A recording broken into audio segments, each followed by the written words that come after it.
yeah.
Bien,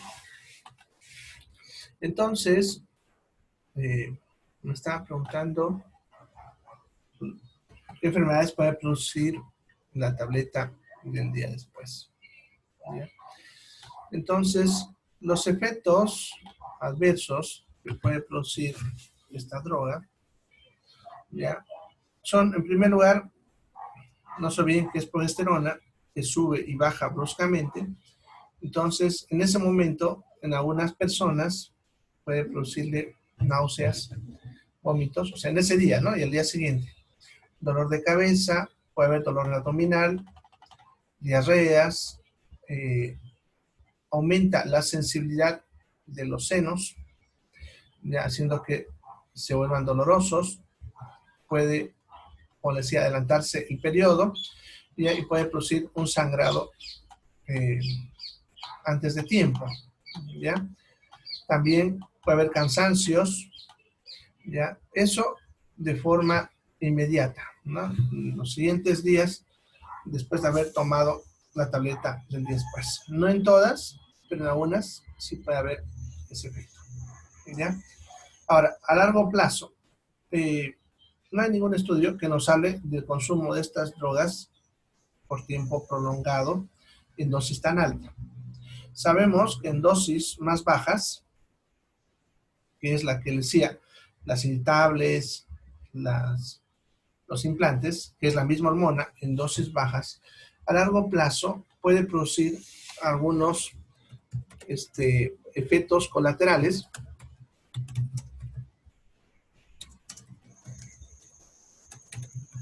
ya, perdón, algunos efectos, ya como también dolor abdominal, irregularidad menstrual, lo más frecuente, amenorrea, ya que normalmente, como decía, imita el embarazo, ya, dolores menstruales, cansancio, debilidad, náuseas, vómitos, sensibilidad en las mamas, ya, malestar general, ya, y puede en algunas mujeres aumentar el riesgo de los cánceres, principalmente de mama, ¿ya? Y de endometrio, ¿ya? Pero como digo, en algunas mujeres, perdón, ¿ya? Bien, ahora, si lo que se ha visto en casos de que a veces se toman 2 o 3 muy seguidas, ¿ya? No estoy hablando ya a más largo plazo que eso. En ese caso, además de los mismos malestares que les he mencionado, se ha podido observar que puede producir irregularidad menstrual prolongada. Significa que si se toma una, de por sí ya les he dicho que la menstruación se va a adelantar. Eso significa que los siguientes van a estar un poquito irregulares hasta que se regularice naturalmente. Sin embargo, si toma más de una, 2, 3, esa irregularidad se va a prolongar por más tiempo, ¿ya? Se ha visto en esos casos que se puede tornar irregular hasta por 12 meses, ya irregular. Ahora, ¿dónde está el problema de que el periodo se torne irregular ya posterior a consumir una tableta del día después? En primer lugar, que cualquier método que estaba usando para cuidarse va a fallar, ¿no? Porque si el periodo se vuelve irregular, ya es más difícil saber lo que les mencionaba anteriormente, de poder calcular la fecha probable de ovulación, ¿no? Porque como está irregular, ya no vamos a poder calcularlo, va a ser incierto. Ya, además, que para empezar un nuevo método, que no sea el preservativo, estamos hablando de hormonas, siempre empezamos con el primer día de la menstruación, ya que en base a esto se regularizan los ciclos, ¿no? Ya, por lo tanto, si está irregular, al darle otro método anticonceptivo, ya hasta que se regularice, estamos hablando de 1, 2 o 3 meses, a pesar de usar el otro método anticonceptivo, ya va a generar que el método no sea eficaz. En otras palabras, el consumir más de una tableta, ya, de la tableta del día después, en un mismo ciclo, o hasta en 2 ciclos, puede generar que la probabilidad de embarazo de esa mujer se incremente. ¿Por qué? Porque cualquier otro método que quiera usar después va a fallar en los siguientes meses. Lo único que le funcionaría bien sería el uso del preservativo, ¿sí? Con sus características que este mismo tiene, ¿ya? Más de eso no produce, ¿ya? Entonces, es lo que tener en cuenta. Ahora, para seleccionar a quién se da y quién no se da cualquier anticonceptivo, nosotros hacemos todo un proceso en la consulta en la cual evaluamos ciertos riesgos, como si consume alcohol, tabaco, el peso, la herencia, antecedentes de cáncer, ¿no? En alguna. Entonces, según eso, escogemos cuál tipo es el más adecuado para esa mujer. Le damos 2 o 3 alternativas y ella escoge cuál de ellas quiere usar. Ya, pero para eso hay que hacerle varias preguntas para ir descartando los riesgos de cáncer. Además, siempre es bueno que una mujer que va a empezar a consumir anticonceptivos debe hacerse sus controles básicos, su Papá Nicolau y su examen de mama de base para hacer controles posteriores en los siguientes años, ¿no? Bien, eso sería en cuanto a lo que estaban preguntando, las enfermedades que pueden producir. A ver, la otra pregunta dice, ¿cuando es irregular les recetan anticonceptivas? Sí. Lo que pasa es que no te olvides que las anticonceptivas tampoco es cualquiera. Tienen que ser de esas tabletas anticonceptivas que tengan las dos hormonas, estrógeno y progesterona, esas dos hormonas, ya que estas imitan el ciclo, de tal manera que le estamos generando un ciclo artificial y entonces el periodo se va a regularizar, ¿ya? Pero solamente lo regulariza de forma artificial, ya que una vez que dejemos de darle las píldoras, otra vez va a volver a lo que era lo natural de esa mujer, ¿ya? Ahora, para evaluar eso hay que ver qué riesgo tiene su periodo irregular. Normalmente una mujer que tiene su periodo irregular desde el principio, como les decía anteriormente, eso es natural, no es considerado una enfermedad y se la puede dejar así la mujer durante toda la vida, que sea irregular. Sin embargo, a veces los periodos irregulares suelen traer hemorragias fuertes en algunas ocasiones o que se les corta por un buen tiempo y eso obviamente las tiene mal, ¿no? Uno, porque el sangrado pues las debilita, les produce anemia y el que sea muy largo, que las tiene incómodas porque andan nerviosas de si hay embarazo, no hay embarazo. Entonces, para evitar eso, cuando es así, se puede dar anticonceptivas para regularizar el ciclo, ¿ya? Ahora, cuando le damos para otras cosas, entonces naturalmente el ciclo se va a regularizar. Por ejemplo, una mujer que no quería embarazarse y que su ciclo era irregular, al darle anticonceptiva, le da la ventaja de que su ciclo se regulariza, ya no se embaraza y tiene un ciclo regular, lo cual le permite tener una vida más cómoda. Es una ventaja de usar tabletas anticonceptivas. ¿Listo? Bien. ¿Alguna pregunta más sobre esto? ¿Preguntas?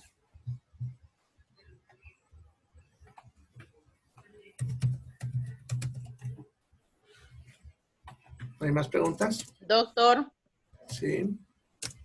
viendo la imagen ahorita, quiero que me saque de duda. Bueno, yo me hice ligar, por ejemplo.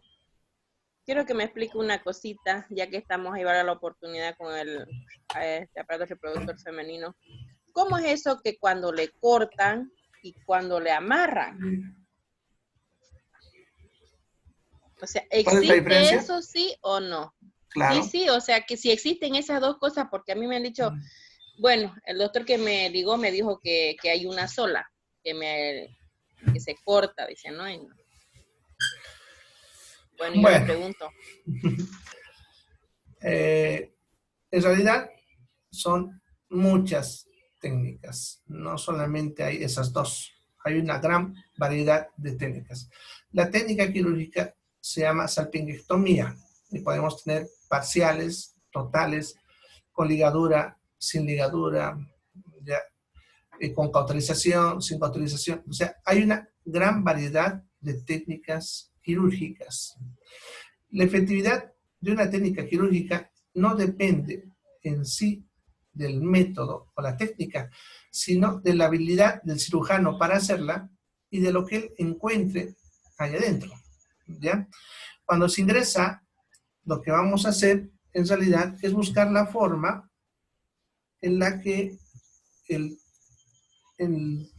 la trompa, perdón, se cierra el paso. A ver, vamos a dibujar un tantito. O sea, la técnica consiste en hacer que cortemos el paso de la trompa, ¿ya? Vamos a cortarlo el paso, de tal manera que el espermatozoide no se pueda juntar con el óvulo. El espermatozoide va a venir por acá, va a entrar por ahí, ya, ahí, ¿no? Y el óvulo viene por acá, ¿ya? El punto donde se tienen que encontrar es esta zona llamada ampolla. Ahí donde se tiene que encontrar el óvulo con el espermatozoide. Entonces, si yo hago algo para que no haya este paso, entonces el método funciona. Para eso hay varias técnicas. Una de ellas es cortar, como os dices, ¿no? Pero tampoco en quirófano nada se corta sin amarrar, porque si no sangra. Entonces lo que hacemos es por acá abajo metemos una pincita, por ahí metemos un hilo, lo jalamos el hilo da la vuelta a la trompa y ahí lo amarramos, lo apretamos. Al otro lado hacemos exactamente lo mismo y luego cortamos al medio. Ya es la técnica en la que se corta, ¿no? Luego, esta parte de acá, ahí es donde varía también bastante, lo podemos alejar porque a veces, a pesar que lo hemos cortado, al cicatrizar se pueden juntar otra vez y se puede recanalizar. Ya significa que la cicatrización haga que se vuelva a formar el conducto, ¿no? Entonces lo que hacemos es llevar esta parte o esta parte, cualquiera de los dos extremos, lo dejamos. En algunos casos lo llevamos y lo costuramos en la superficie del útero. O este de acá lo llevamos y lo costuramos en unos ligamentos acá. Entonces eso varía dependiendo, como digo, de lo que el cirujano encuentre. También algunos, en vez de cortar, ¿ya? Lo que hacen es ponerle una goma, ¿ya? En ese caso, la trompa, podemos decir, la doblamos así y le ponemos un aro de goma alrededor, ¿ya? Ese aro de goma aprieta a la trompa y ya no deja pasar nada, ¿no? ¿Ya? Eso hacemos. También podemos, antecitos de amarrarlo, meter el electrobisturí ahí dentro y quemarlo para que eso cicatrice, ¿ya? También se pueden poner grapas, bueno, hay varias técnicas, ¿ya? Las ventajas en cuanto a si más fácilmente o no funciona, en realidad todas tienen la misma eficacia. Cuando digo depende de la habilidad. La ventaja de usar esta con una gomita a cortarlo, quemarlo o las otras técnicas que se hacen, tiene que ver más que todo con el hecho de que a veces algunas mujeres, después de unos años, se arrepienten y quieren volver a embarazarse, ¿no? Y entonces, para que se pueda volver a embarazar, tenemos que reconstruir toda la trompa. Cuando está así, cortada, quemada, obviamente es más difícil reconstruirla. Por lo tanto, la tasa de éxito es muy pobre, generalmente el 10%. En cambio, si es así, la tasa de éxito de recuperarlo es cercana al 60%, ¿no? Porque a pesar de eso, algunos no recuperan, ¿ya? Entonces, más que todo, con eso tiene que ver la técnica.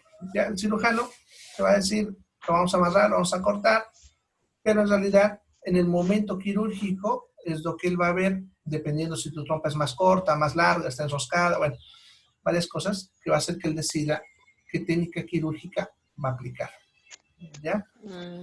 Bien, pero en todos casos, el procedimiento es el mismo resultado, ¿no?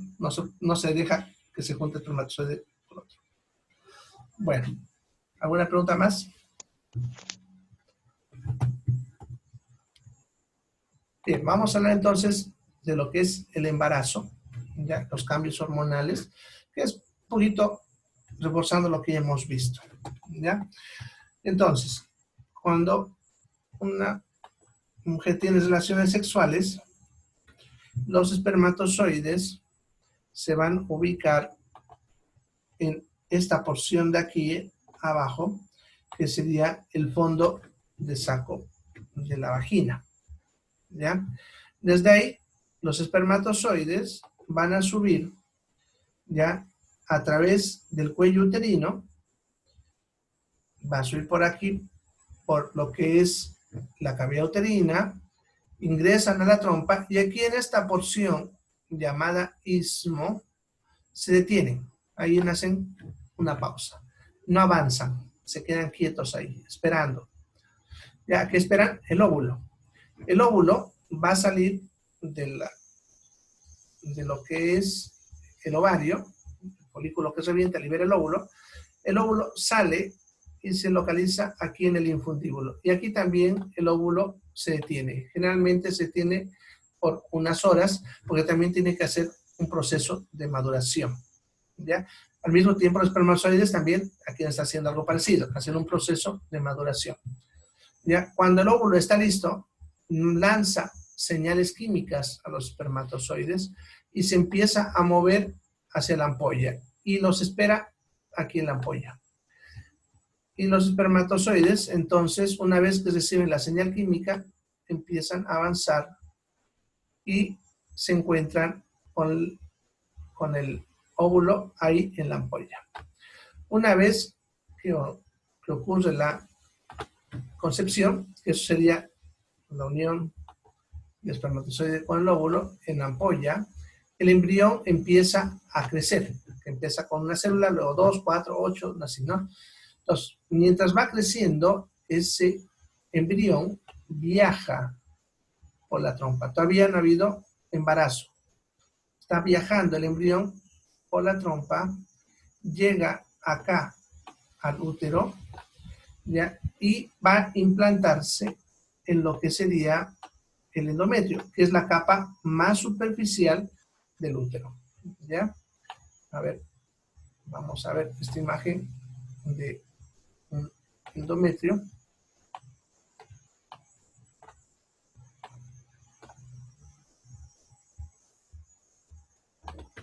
Bien, ahí lo ven, endometrio en las diferentes etapas que les mencionaba, ¿no? Cuando vimos hace rato el ciclo, ¿ya? Entonces, ese embrión va a llegar y se va a meter en estos espacios que ven que hay en el endometrio, que se llama espacios glandulares del endometrio, ¿no? Entonces, se mete ahí en esos espacios, ahí se mete.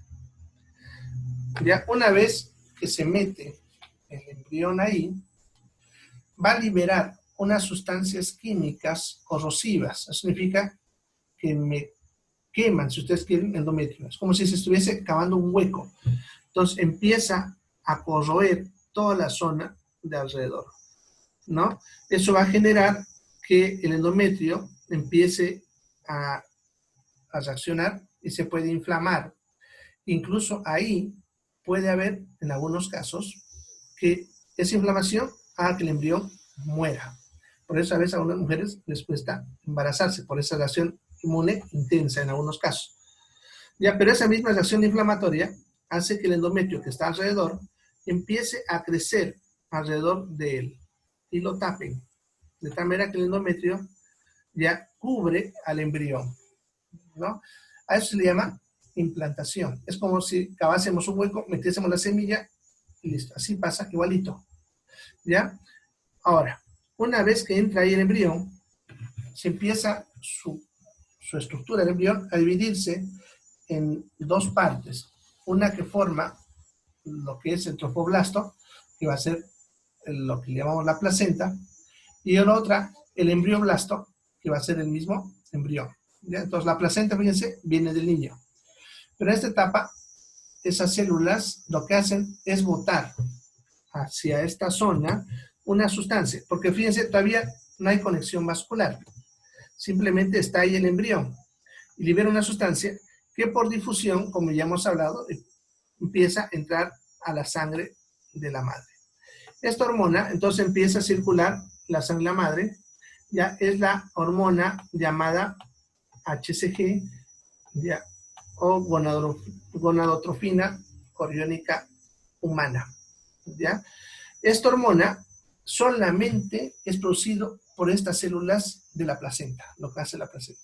No se encuentra en ninguna otra parte, ni en otra célula u órgano del cuerpo, ¿ya? Lo único que produce es la placenta. Es como la señal química del embrión hacia el cuerpo de la madre, diciéndole, estoy acá, ¿ya? Entonces, esta HCG lo que va a hacer es que empiece a elevarse la producción de la otra hormona que hemos aprendido, que es la LH. Y si se acuerdan, la LH estimula a que suba la progesterona. Entonces, la HCG estimula la producción de LH y la LH, a su vez, la producción de progesterona, ¿ya? Entonces, la progesterona, al empezar a elevarse, confirma que había embarazo. Lo que hace la progesterona, acuérdense, era preparar al endometrio para el embrión. Pero una vez que ocurre el embarazo, mantiene al endometrio, ¿ya? Si la progesterona por algún motivo disminuyese, entonces el embrión moriría y se saldría, ¿ya? A veces cuando tienen problemas de producción de progesterona, justamente eso es lo que genera algunos abortos en algunas mujeres cuando están abortos espontáneos, ¿ya? Bien, y entonces la progesterona empieza a dispararse en la sangre de la madre, ¿ya? Esta subida de la progesterona es la que da los síntomas del embarazo. Durante los primeros 3 meses, la progesterona dependerá de la madre, de lo que hemos hablado. Sin embargo, las mismas células que estamos hablando de la placenta también producen su propia progesterona, ¿ya? Pero ya no es la de la madre, estamos hablando la del feto, ¿ya? Sin embargo, su producción al principio es baja. A los 3 meses, en teoría, la progesterona de la mujer ya no puede producirse en más cantidad y empezaría a bajar, ¿ya? Pero para ese momento, la placenta ya tiene suficiente cantidad de células como para que la progesterona que ella produce reemplace la producción de la madre. Eso significa que durante los primeros 3 meses, la progesterona es materna y por lo tanto el embarazo depende de la madre. Pero una vez han pasado los 3 meses, la progesterona ya es la fetal, ya no es la madre, y por lo tanto el embrión toma control del cuerpo de la madre, ¿ya? Entonces, eso es lo que pasaría en ese momento. Ahora, esta progesterona no solamente en el embarazo va a servir para mantener al embrión, ¿ya? Sino va a preparar el cuerpo de la madre para el trabajo de parto y la lactancia, ¿ya? ¿Qué es lo que va a hacer? Va a hacer que retenga líquidos, sale líquidos, por eso a veces se hinchan, ¿ya? ¿Eso es para qué? Por si sangra, porque normalmente ustedes saben que el trabajo de parto se pierde harta sangre, ¿ya? Entonces pierde volumen sanguíneo, necesitas reponer rápidamente eso, ¿se acuerdan? En hemodinámica, entonces ¿de dónde saca? Del agua que has retenido, que puede ayudar a resolver el problema de la volemia, ¿ya? Entonces por eso retienen agua y por eso a veces también se hinchan, y eso es también uno de los motivos porque aumenta de peso. También aumenta el hambre, el apetito, va a aumentar el proceso metabólico de producción de grasas, haciendo que el cuerpo empiece también a almacenar grasas, y eso es importante para el trabajo de parto, ya que el músculo, ¿se acuerdan? Les había dicho cuando hablamos de músculo, consume grasa como fuente de energía cuando tiene trabajos de resistencia, y el trabajo de parto es un trabajo de resistencia, entonces va a consumir bastante cantidad de grasas durante el trabajo de parto.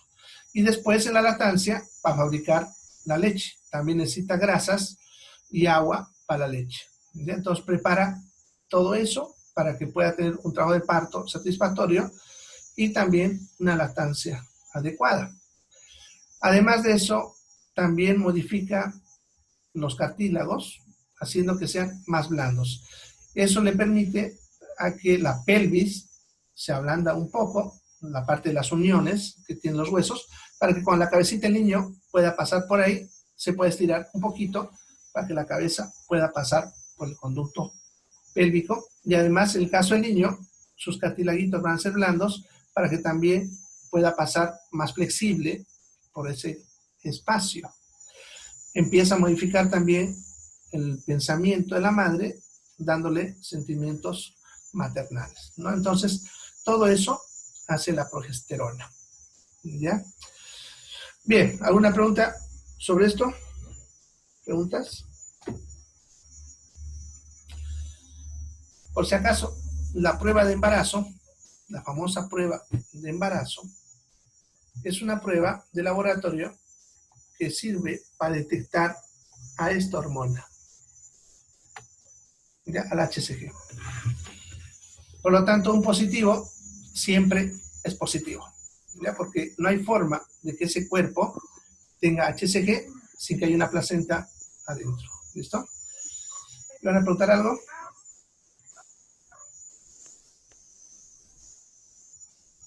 Bueno, lo último, ya, que me faltó hablarles, es que cuando ocurre el implante,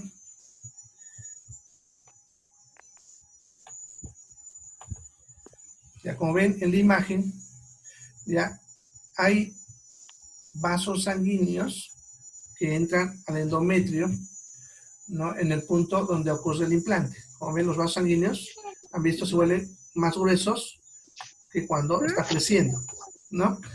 Entonces, cuando el embrión se implanta, acuérdense que les dije que bota sustancias corrosivas. Ya, estas sustancias corrosivas a veces rompen a uno de estos vasitos y eso hace Ya, no que hurgue esto, deja ahí. haya un sangrado, ¿no? Por la ruptura de estos vasos, que haya un sangrado, ¿ya? Este sangradito es un sangrado muy corto, suele durar menos de un día y mancha un poco. Sin embargo, algunas mujeres lo confunden con su menstruación. Y sin embargo, es la señal. Los antiguos, las antiguas matronas le llamaban a esto la señal, que es cuando un periodo es muy cortito, ¿no? Y hace a veces confundir eso con la menstruación. Bien, Michelita, ¿qué vas a contar? Activa tu micrófono. Levantaste la mano. Bien. A ver, hay otra pregunta. Dice, ¿por qué se produce el embarazo ectópico? Eso es un mal implante. No se olviden lo que les dije hace ratito, que el embrión que se forma acá en la ampolla tendría que moverse hacia la cavidad uterina, hasta acá, ¿no? ¿Qué puede pasar? A veces se puede mover hacia otro lado, en vez de ir hacia allá, se va a mover hacia afuera y se puede implantar en el ovario o en los intestinos, ¿ya? También puede pasar que en alguna parte de la trompa, acá, por alguna infección, algo, este lugar se haya estrechado, esté muy estrecho, de tal manera que el embrión no puede pasar y se tranca y ahí empieza a implantarse y ahí empieza a desarrollar. Como estos lugares no son los adecuados, traen problemas, ¿no? Por ejemplo, si se implanta fuera del útero, va a empezar a crecer y destruir todos los tejidos alrededor. Puede destruir el útero, trompas, el intestino. Hay casos que hemos tenido que operar y sacar partes de intestino porque es como una planta. Lo que pasa es que la placenta bota como raíces, como la planta. El endometrio no hay ningún problema porque ese tejido es para eso. Pero si eso empieza a crecer en el intestino u otro, lo destruye. ¿No? Y tenemos que a veces operar y sacar eso. Y cuando es aquí, dentro de la trompa también no es un tejido diseñado para estirarse. No es como el útero, que se puede estirar bastante. Entonces lo que pasa es que esto termina reventando la trompa, generando una hemorragia que pudiese matar a veces. Entonces las causas se deben generalmente a procesos infecciosos o inflamatorios que me alteren este conducto de la trompa. Y muy rara vez, pero también pasa, que alguna alteración genética del embrión haga que se mueva en dirección contraria a la que debería moverse. También tenemos a veces embarazos ectópicos que ocurren no tan arriba, sino a veces aquí abajo, en el cuello uterino. ¿Ya? Que eso es cuando el embrión debería haberse implantado más arriba, pero se implantó muy abajo. Y ahí también va a producir destrucción de eso. En todos los casos hay que operar para sacar ese embarazo porque va a destruir el tejido de alrededor, ¿no? Y la hemorragia puede terminar matando a la mujer. Bien, ¿con una trompa se puede embarazar? Sí, con una trompa y con un ovario, ¿no? Se puede embarazar, porque basta que el ovario bote sus óvulos y la trompa esté viable. Entonces se puede embarazar. Solamente que le costará un poco más, ya que los ovarios se turnan. Un mes es un ovario, el otro mes otro ovario, ¿no? Entonces todos los meses hay óvulos. Pero si tienes solamente una trompa funcional o un ovario funcional, entonces un mes si tienes un óvulo y hay probabilidad de embarazarse ese mes, al otro mes no va a haber probabilidad de embarazarse y al siguiente sí y así, ¿ya? Entonces también se puede embarazar, pero le va a costar un poquito más. Bien. ¿Alguna otra pregunta?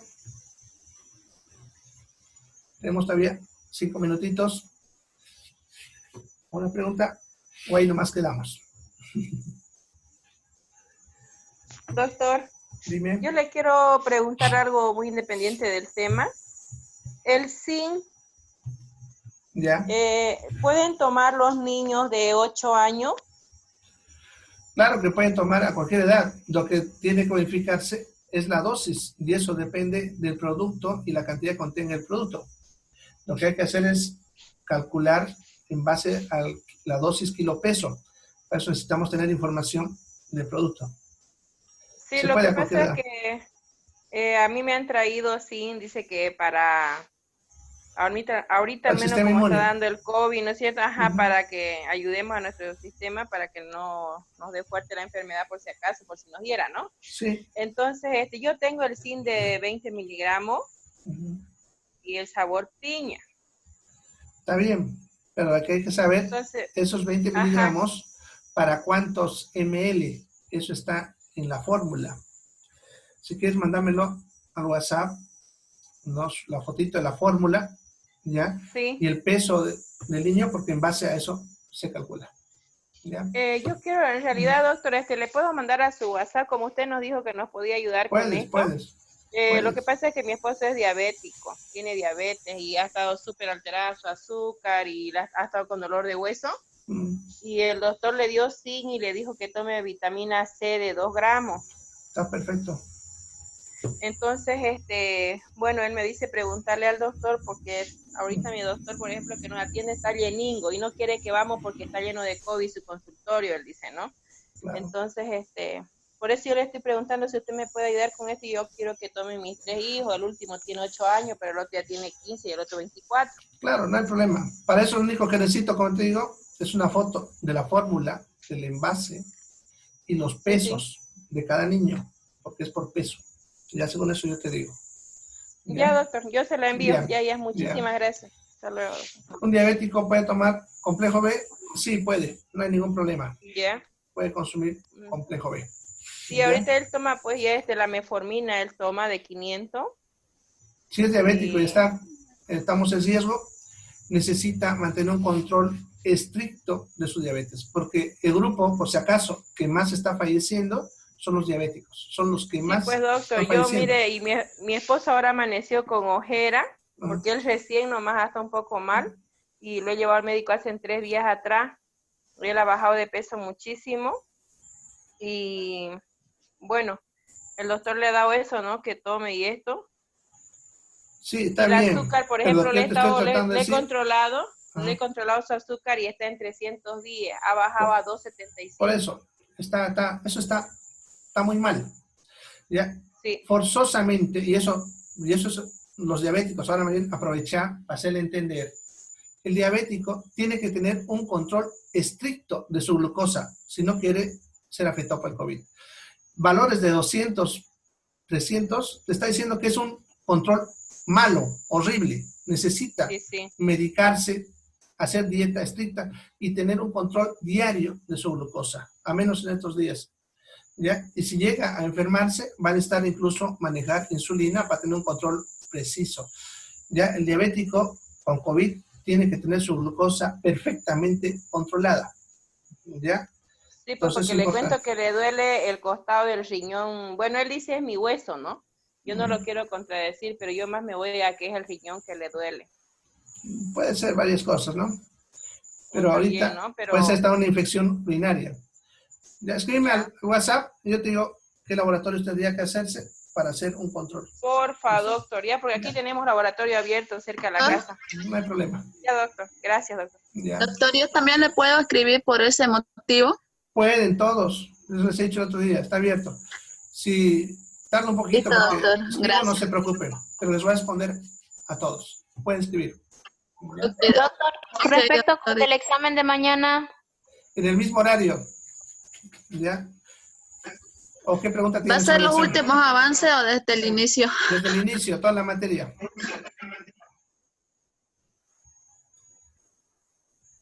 ¿Alguna otra cosa? Ok,